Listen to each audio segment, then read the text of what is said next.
How to turn on protection mode on REDnote app. Hello everyone, this is Sabrina here to help you today. So without any further ado, let's get right into the video. First, launch your REDnote application. After that, from your bottom right corner, go to your profile icon. Now go to settings.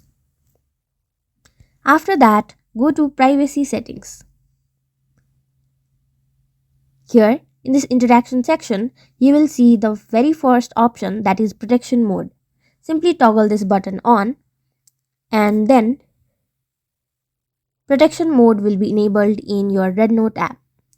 Enabling protection mode will make sure that you will not receive any kind of private message, comments, sharing from unfollowed people. So that's it. Thank you for watching this video. Make sure to like, share and subscribe to our YouTube channel. If you got any questions, comment them down and I'll catch you in the next one.